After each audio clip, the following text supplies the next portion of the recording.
Hello friends, Radhe Radhe. आज मैं आपको बताऊंगी कि जो हेयर फॉल कंट्रोल कैसे किया जाता है, क्योंकि अक्सर हर मेंबर की एक कंप्लेंट आ रही है कि ये जो रेनी सीज़न अब शुरू हो गया है तो इसमें हमारे हेयर फॉल बहुत ज़्यादा हो रहा है। क्या रीज़न हो सकता है, कैसे रोका जाए। तो मैं आपसे कहना चाहूँगी कि जो हमारा हेयर फॉल होता है उसका सबसे पहला जो रीज़न होता है हमारा वाटर होता है कि हम किस वाटर से उसे रिंस कर रहे हैं। ठीक है, एक होता है कॉर्पोरेशन वाटर, एक होता है बोरिंग वाटर। जो बोरिंग वाटर होता है उससे हेयर कभी भी क्लीन नहीं होगा, कभी आपका स्कैल्प क्लीन नहीं होगा, क्योंकि जब तक आपके स्कैल ही क्लीन नहीं होगा आपके हेयर्स पे कोई इफेक्ट नहीं आ सकता। और जो आपका बोरिंग वाटर है उस पर हमेशा बाल चिपक जाता है, कभी खिलता नहीं है, तो जिस वजह से वो चिपका रहेगा, सुलझेगा नहीं और वो टूट जाएगा। ठीक है, कोशिश यही करना कि आप कॉर्पोरेशन वाटर लीजिए। और कई लोग कहते हैं कि हमने आरओ के वाटर से हेयर क्लीन किए, अपने हेयर वॉश किए हैं, तो मैं ये कहना चाहूँगी आरओ का बॉयरिंग से बेटर ज़रूर है बट कॉर्पोरेशन से बेटर नहीं है। तो कहीं ना कहीं आरओ और बॉयरिंग थोड़ा मैच करता है, तो आरओ से बहुत ज़्यादा अच्छे हेयर नहीं हो पाते हैं, उससे भी खिलावट, शाइनिंग ये सब नहीं आएगा। और सेकंड ऑप्शन होता है कि आप स्प्लिटेंट्स आप कितने टाइम बाद निकालते हो। कई कहते हैं कि 1 महीने बाद, कई कहते हैं 2 महीने बाद। तो मैं ये कहना चाहूँगी कि आप ये मत सोचो कि जब तक वो स्प्लिटेंट नहीं बन जाता, 2 मुँहे बाल नहीं हो जाते, आपने हेयर कट नहीं कराना। आपको आफ्टर 15 डेज़, आफ्टर 25 डेज़ एक सीज़र लगवानी बहुत ज़रूरी है। उससे क्या होता है, स्प्लिटेंट से पहले हम सिर्फ स्प्लिटेंट्स पर ध्यान देते हैं, लेकिन स्प्लिटेंट से पहले हमारा बाल पतला होना शुरू हो जाता है।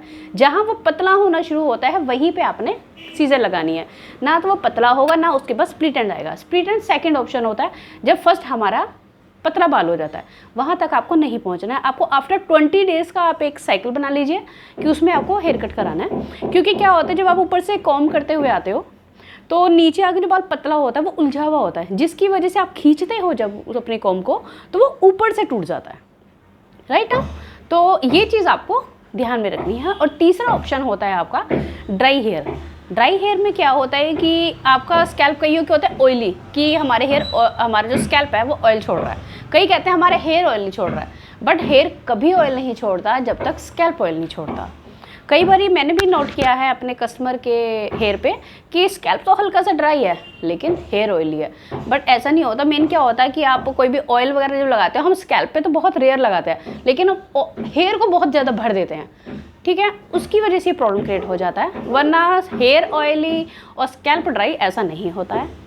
और स्कैल्प ड्राई अगर आपका है तो भी आपको हेयर फॉल की प्रॉब्लम ज़रूर होगी। अगर आपका स्कैल्प ड्राई है तो आप कोशिश कीजिए कि वीक में एक बारी आपको दही से अपना हेड वॉश करना है, ठीक है, क्योंकि जब आप स्कैल्प को मॉइस्चर दोगे तो वो हेल्दी बनेगा और जिसकी वजह से आपका हेयर फॉल कंट्रोल हो जाएगा, ठीक है। और थर्ड ऑप्शन जो आता है आपका ड्रिंकिंग वाटर, कि आप कितना वाटर पीते हैं।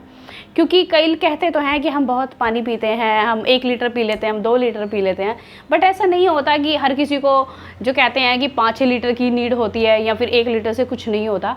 ये आपकी बॉडी के ऊपर डिपेंड करता है। कई बार होता है कि बंदा मुझसे पूरे दिन में 3 या 4 गिलास पानी पीता है लेकिन तो भी उसके हेल्दी हेयर है।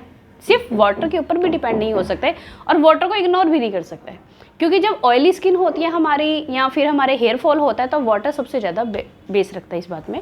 तो कोशिश कीजिए, अगर आपको ये प्रॉब्लम आ रही है तो जो आपका पीने वाला पानी है, जो आप ड्रिंकिंग वाटर है आपका, उसको हल्का सा पहले उबाल लीजिए, उसे उबालने के बाद ठंडा करके पीजिए। उसके बाद आप अपना हेयर फॉल को देखना, क्योंकि हम जो पानी डायरेक्ट पीते हैं कहीं ना कहीं उसके अंदर जम्स होते हैं। तो मैं चाहती हूँ अगर आपको हेल्दी हेयर रखने हैं या हेल्दी स्किन रखनी है तो चाहे समर हो या विंटर हो, आपको पानी को बहुत अच्छे से उबालना है और उसके बाद उसको ठंडा करके पीना है। उसके बाद आप खुद देखेंगे आपकी ऑयली स्किन, आपका हेयर, सारी प्रॉब्लम सॉल्व हो जाएगी। उसके बाद हम बात करते हैं हार्मोन्स की। हार्मोन्स भी बहुत मायने रखता है हमारे हेयर फॉल के ऊपर, हमारी स्किन के ऊपर, हमारे पिंपल के ऊपर। जैसे ही हम डाइट लेंगे ऐसा ही हमारी ब्यूटी बनेगी।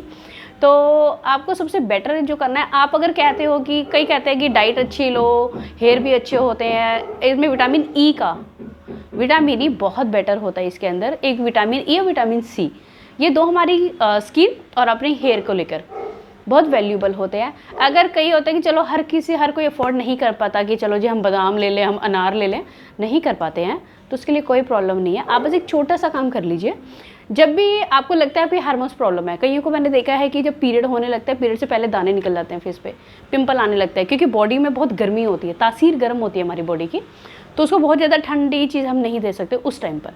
तो आपने क्या करना है कि आप बीट रूट ले लीजिए, यानी चुकंदर। आप चुकंदर को अपने डेली बेस पे एक चुकंदर की सैलड ज़रूर खाइए। कई कहेंगे कि मीठा नहीं होता, फीका फीका होता है, ठीक है, आप चाट मसाला डाल लो, नींबू डाल लो, जैसा आपको बेटर लगे वो खाओ। आप एक चुकंदर, एक बीट रूट अगर आप डेली खाते हो तो आपको खुद 1 महीने बाद आपकी स्किन क्लियर दिखने लगेगी, क्योंकि जब आपका ब्लड प्यूरिफाई हो जाएगा तो आपकी स्किन के पिंपल दूर हो जाएंगे, ऑयल स्किन दूर हो जाएगी और आपके हेल्दी हेयर हो जाएंगे। Thank you. राधे राधे।